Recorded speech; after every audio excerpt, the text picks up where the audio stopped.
Olá, senhores, tudo bem? Professora Diana Faustino, mais uma vez aí para falarmos sobre filosofia, né? Essa é a nossa segunda aula, tá certo? E vamos dar continuidade ao assunto da aula inicial, que foi a origem da palavra filosofia.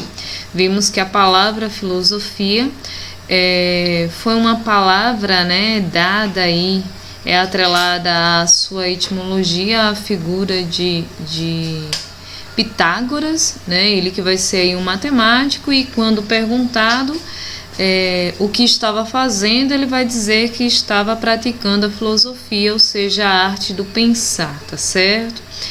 Nesse sentido, vimos que a filosofia ela está muito pautada nos seus primeiros momentos na natureza, né? Na física, que seria aí as ciências da natureza, tá certo? Numa lógica da busca pelo arquê.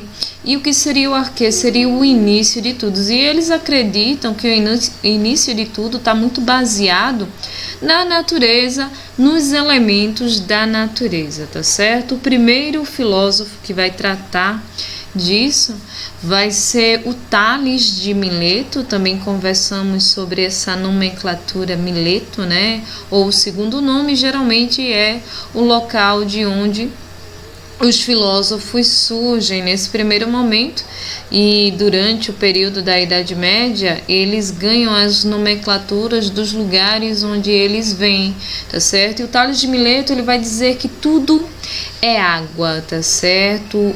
O seu arquê, o seu elemento que dá origem a tudo seria aí a água, muito em função das observações dadas desde o período do Egito, né, onde o Nilo acabava se tornando a dádiva daquela região, porque só havia vida porque havia o rio Nilo, as plantações, a irrigação e tudo que ali era possível, tá certo? Então, baseado nessa observação e na busca pela razão, porque nesse primeiro momento os filósofos eles vão começar a se desprender do mundo mitológico, tá certo? Eles vão em busca da razão, ele começa a observar e ele chega à conclusão que sem água não há vida, né? Tanto é que quando se vai em busca de outros planetas, a primeira coisa que se pesquisa, que se busca é água, porque se há água, há vida. Então, para ele, o princípio do universo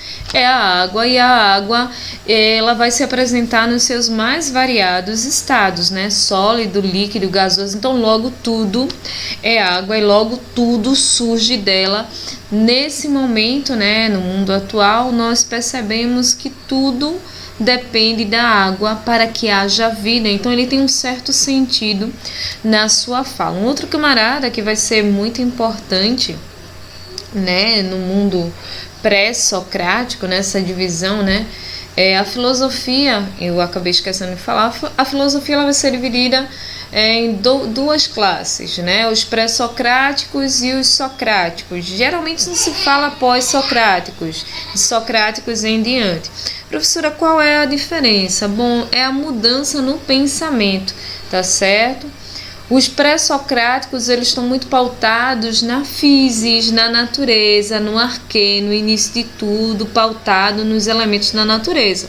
A partir do Sócrates em diante, o objeto de estudo passa a ser o ser humano. Então seria uma mudança, um rompimento de pensamento, e é por isso que o Sócrates ele vai ser tão importante. Mas aí voltando aí aos filósofos pré-socráticos, tá certo? Heráclito ele vai ser bem interessante. Por quê? Porque o elemento arquê dele, né, início de tudo, vai ser o fogo, mas ele vai ser conhecido como o pai da dialética. E o que seria a dialética? Seria aí a contradição, os opostos, tá certo? O vir a ser, né? Ele diz que as transformações elas são feitas por uma relação dialética de contradição, né? Isso, de tensão entre os opostos, tá? Ele também diz que tudo está em constante movimento, nada é permanente, exceto a mudança. Então tudo está em constante mudança, tá certo? Ele diz o seguinte, tá? é uma frase muito célebre dele, que tudo flui, ou seja, tudo está em constante mudança. Vai ser dele também a frase de que uma pessoa, ela não se banha no mesmo rio duas vezes. Por quê? Porque a água do rio é corrente. Então, à medida que você toma banho, a água já passou, então se transformou, é uma nova água, assim como a sua pele, o corpo, também é um novo corpo, uma nova pele, porque estamos sempre em transformação. Ele também diz, tá certo, que através, né, desse devir, da transformação, devir, existe também os opostos. Os opostos, eles são necessários para que haja uma harmonia, tá certo? Por exemplo, o quente e o frio, o novo e o velho, né? A guerra e a paz, o bem e o mal. Então, os opostos, eles são necessários para que haja uma harmonia. Agora, só existe oposto se você conhecer um lado e se você conhecer o outro também. Outro camarada que vai seguir aí uma linha de pensamento dialética, ou seja, contrária, né, de contradição aí ao Heráclito, é o Parmênides, né, de Eleia. O Parmênides, ele diz que não há movimento, certo? Ou seja, é estático. Tudo que nós vemos de movimento não passa de ilusão, de uma hipótese, é uma opinião sua, tá certo? E essa opinião ele chama de doxa. É uma doxa, é uma opinião, beleza? Então, segundo ele, nada muda, tudo está baseado no doxa, na opinião, mas também existe a verdade absoluta, que seria a eleteia, tá certo?